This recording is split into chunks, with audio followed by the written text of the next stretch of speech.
Do you feel like you're barely keeping your head above water? That no matter how hard you try, meaningful progress remains out of reach? Heather gets that. She battled an eating disorder for years before seeking help. Now in recovery, Heather is here to tell you that positive change is possible even when it doesn't feel that way. Join her as she shares openly about her struggles and small triumphs. Fair warning though, Heather doesn't hold back. Her candid story may trigger some. But for those wanting honesty, hope, and healing, this is 1% Better with Heather.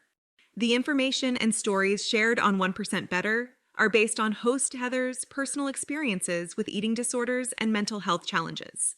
Heather is not a licensed doctor, therapist, dietitian, or other health professional. Her advice and opinions should not be taken as professional medical advice. Please consult your physician or a qualified health provider regarding any medical or health-related issues. 1% Better also contains descriptions of eating disorders that may be triggering for some listeners. Discretion is advised. Hey there, my little gaffers, and welcome to 1% Better with Heather. Today I have a special guest, Edie Warrior Mom, as she's known on TikTok. For the next couple episodes, Edie Warrior Mom will share how she got pulled into this eating disorder hell. No questions off limits. She will speak about her daughter and their experience with the eating disorder recovery system, how this disease affected her family. She will also be discussing her faith in a higher power and how that helped her get through this eating disorder hell. It takes a brave person to come onto a worldwide podcast and air your dirty laundry, so to speak. I applaud her for this. Now, without any further ado, here is Edie Warrior Mom. Hey there, my little gaffers, and welcome to 1% Better with Heather. Today I have a special guest, Edie Warrior Mom, as she's known on TikTok. She is here to talk all about her life and how she got involved in this eating disorder recovery hell. So welcome, Edie Warrior Mom. Would you like to introduce yourself? Hey, Heather. Yes, thank you. I'm so excited to be here. I'm Edie Warrior Mom on TikTok, but at home, I'm just Kendi or Mom. So I'm just so happy to be here and talking about something that's near and dear to my heart and important for the world to know more about. So let's jump right in. That's how we do things around here. Yep. So we talked previously on another episode that your daughter went to a facility when she was 17. Now she's out and it's Chernobyled all over again. Do you want to explain that? Yeah, I think that for a little while when she came home, everything was, puppies and rainbows. And she was excited to kind of get back to her life in a different way. We had a very specific plan. You leave treatment with kind of more treatment mindset and processes. You just do them at home. And so I was making all of her meals, all of her snacks. We're eating together. We're, doing therapy. We're meeting the dietitian. We're doing virtual programming online to kind of keep things going for a period of time. And she's also still staying free of physical activity. And at some point, when her dietitian gave her the permission, she went back to soccer. And at this point, it was really important to get prepared for college because, as I mentioned, she had signed to play soccer in college. And so we were on that pathway at this point. It's like, she's healthy. We're going to get her ready for college. And I had a lot of trepidation about that. I really felt like, college could go one of two ways. She could find some freedom, not living at home, pursuing her passion, really the only thing she's ever loved more than, the people in her family. Or she could tank, being away from home and the stability that provides. And so we just didn't know which way it was going to go. And people ask me sometimes whether I would make a different decision. And the answer is no, because if we had said you're not going to do those things and stay at home, then the same thing could be true. She could be thriving, or she could tank, for a variety of reasons. And so it was a gamble that we took, in knowing that there could be some grave repercussions.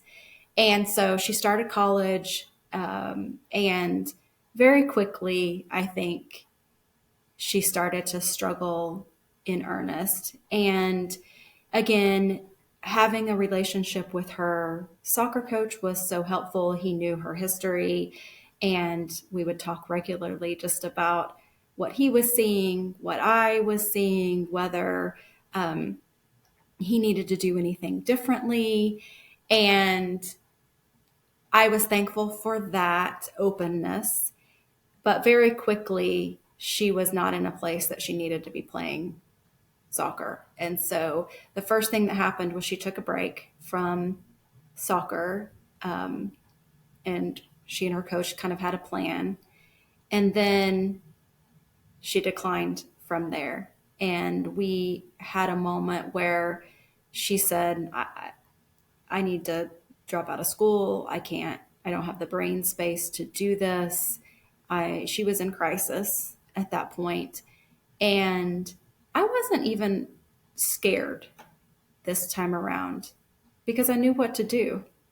I knew that there were supports available. She very clearly needed them, and we were going to make that happen. The challenge was that she was 18 and she had to decide. And so there was a very scary, probably month, where she was refusing to do anything to take control of the situation. And I felt extremely helpless, to do anything to support her during that time while she was continuing to decline. So she finally did come to the conclusion that she needed to go back. And so we did all of the stuff and got her back into treatment, and all of the same kinds of processes, just in a different unit for adults. She really thrived this time. And it was such a stark difference from treatment and follow-up from the first time to the second time. And I always tell people, it's kind of a funny analogy, but it's kind of like when you have your second child. So when you have your first child and people say, "Is she a good baby?" And you say, "Yeah, I mean, she sleeps a few hours at night and only cries for 6 hours of the day. And yeah, she's a great baby," because you don't know any different. And then you have your second baby. This is how it was for me, at least. You have your second baby and they're a breeze. You're like, "Oh, yeah, this is great. That was pretty terrible." But you just don't know any different when it's your first time around. And so her mindset was just incredibly different. She was taking control of herself, decisions. I was getting a lot less information, because she was an adult, which made me nervous as a parent. But when I would talk to her, she would say, "Yeah, I did this with my dietitian, and I chose, these snacks for myself, and I, made this plan for when I get home," and all of these things that was just really about taking accountability and responsibility. And so when she came home, the second time around, we were just in so much better place. It was still hard, right? Like, recovery is a roller coaster on the best day, but I no longer felt so vulnerable in the process. And she was able to finish her school semester. She only had to drop one class, finished it with stellar grades. Oh, I meant to say earlier that she was valedictorian of her class, even despite going to treatment her senior year. She's just a smart kid, and she was able to navigate all of that well. And then she went back to school this fall after having, almost a year in a very tight recovery focused, healing process at home. And so we are very grateful for the opportunity to do this a second time. I think even people in my family, when they found out that she was struggling again and needed to go back to treatment, I think they heard that with a very failure focused thought process. Like, well, if it didn't work the first time, then how is it going to work the second time? And I didn't think about it that way. I thought about it like, any kind of new thing that you're learning to do. Let's just take riding a horse, right? You get bucked off. You can say, oh, well, I guess that just wasn't for me. That didn't work. Or you can say, okay, what went right? What went wrong? What do I need to learn a little bit more of or do differently? Where am I going to put my legs differently? How am I going to hold the reins differently? You're going to adjust, and you're likely going to have a different outcome. And in our case, that's exactly what happened. And I know for many people who go to treatment 3, 4, 5 times, right? There is no cap on what it's going to take to learn and adjust and get to that place of healing that allows you to live a life of freedom. Well, and you brought up a very good point that, and I've talked about this, about day one. In eating disorder recovery, just so everyone knows, and this took me a long time to figure out, once you start at day one, you're always at day one. You don't go back like other programs. And I can understand how family members are like, oh, here we go again, because my family puts the fun in dysfunctional and everyone's been to rehab a couple hundred times. And you're like, oh, not again. But in eating disorder recovery, it's not like that. You don't lose all time under your belt like different programs. So I think that that's a very good point to bring up, that because I always say, like, if I'm going to Chernobyl my life, it's going to not be over one little thing. I'm going to make a whole mess of it. So you have to understand, okay, we did it. You process it, you get back up and you move on. Absolutely. And I think I am so just in awe of my kid. I'm in awe of you. I'm in awe of anybody who regularly goes into battle against this disorder. It is insidious. And I know that even on the best days, it's there, right? It's the thoughts don't go away. You can quiet them, but they don't completely go away. You learn to manage them in a much more positive way. And my daughter is just my hero because that's why I say she's a warrior, because I know how hard that can be. Yeah, and you bring up a very good point. If no one's ever recovered from this, ever. And that's where we can get into that a little bit later maybe, right? But knowing that, just saying, listen, I'm going to have to battle Slick, my eating disorder voice, for probably the rest of my life. There may be times he may talk, and there may be times he's on vacation. And just understanding that point of it is huge.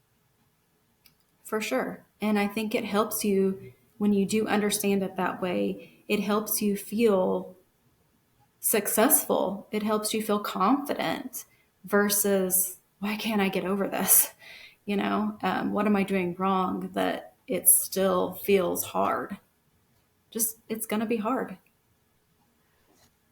So now your daughter's an adult. and she's doing all this, and she's not in a facility. She's doing this on, like, she's taking herself to a dietitian. She's coming home, doing her thing, and then going to a counselor or whoever else at this point.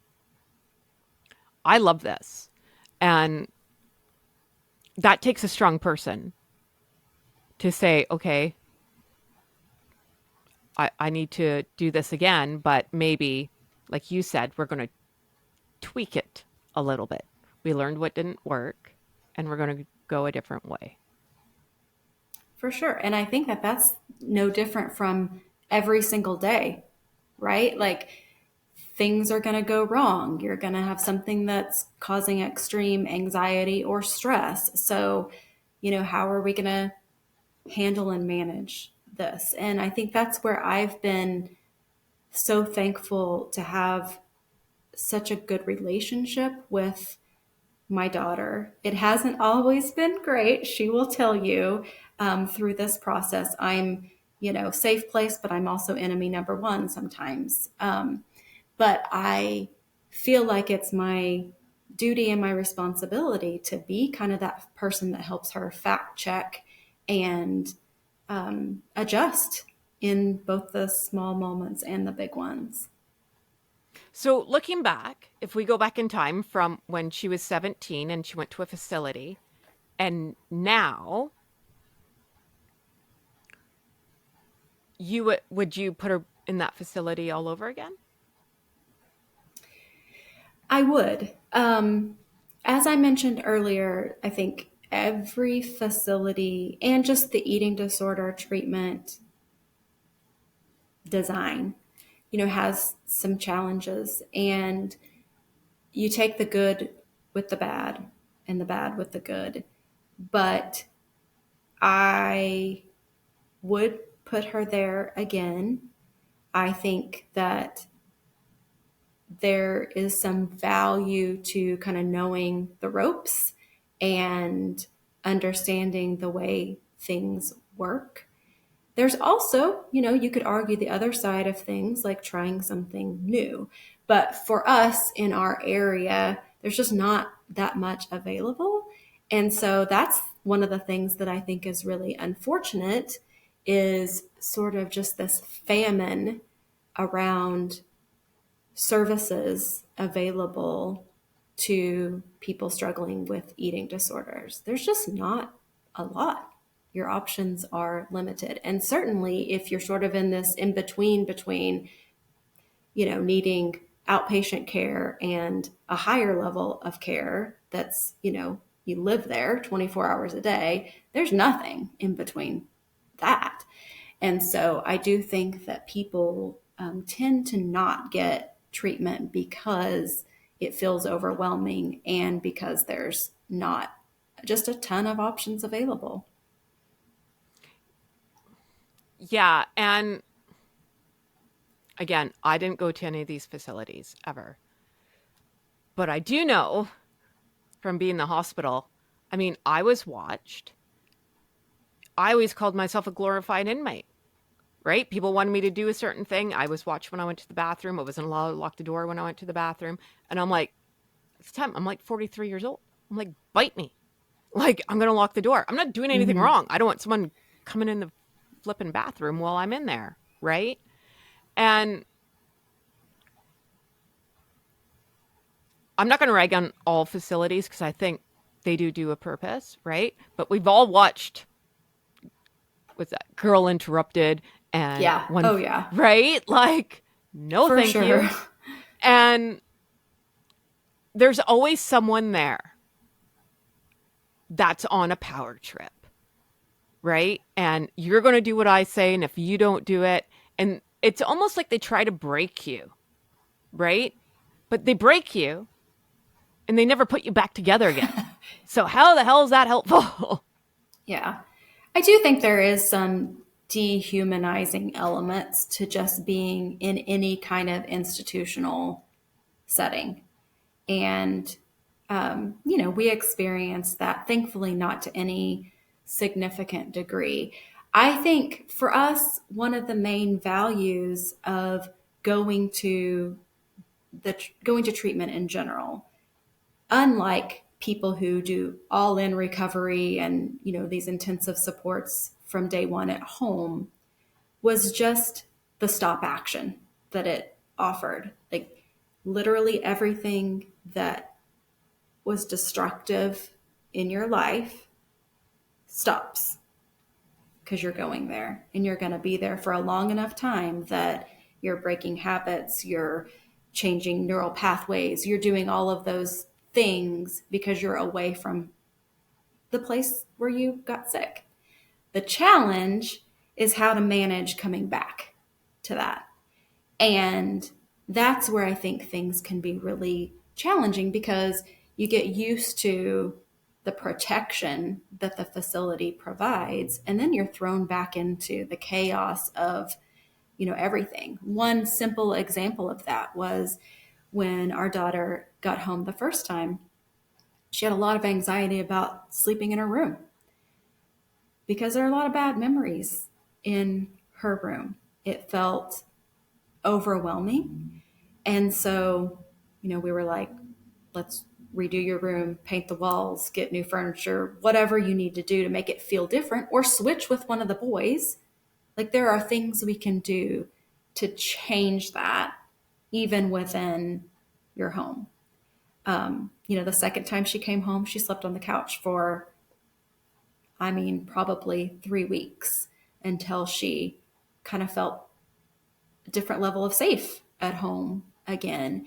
And those are just things that you don't really think about, that are like the unintended consequences that you just need to be prepared for. Well, and thank you for bringing that up, because it's like coming home from war.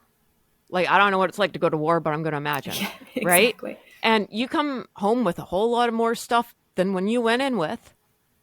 And that's such a great tip for parents. If they can't go back to the room, redo the room, switch their room, get a new bedspread, like do what you can afford. But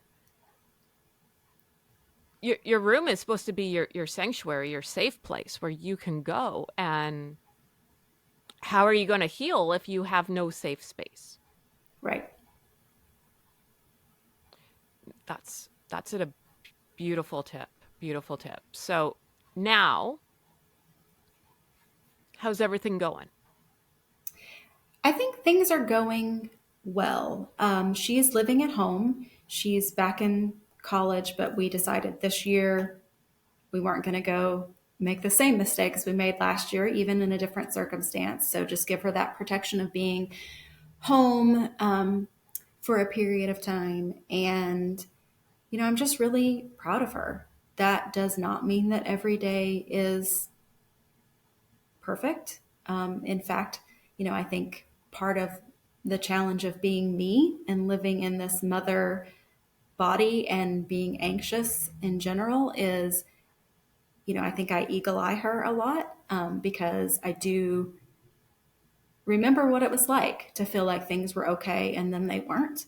And so every time I start to feel like that, I remind myself that we're one day at a timing it over here, and today was good, right? And we will take what comes in the future if necessary. But right now, I think she's making it through, and I'm just really excited for what the future will hold for her. That's so awesome. That's so awesome. It is really one day at a time and 1% better every day. That's all you can ask for, right? Absolutely.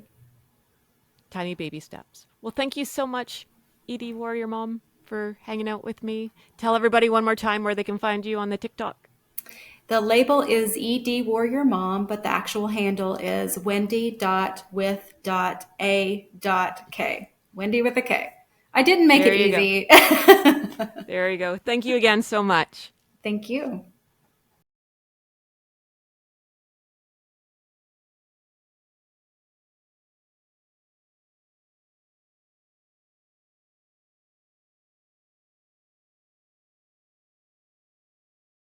That's all for this episode of 1% Better. To continue the conversation, head over to our website at www.1percentbetter.ca, where you can access more stories and resources. We'd also love it if you subscribed and left us a review on your favorite podcast platform.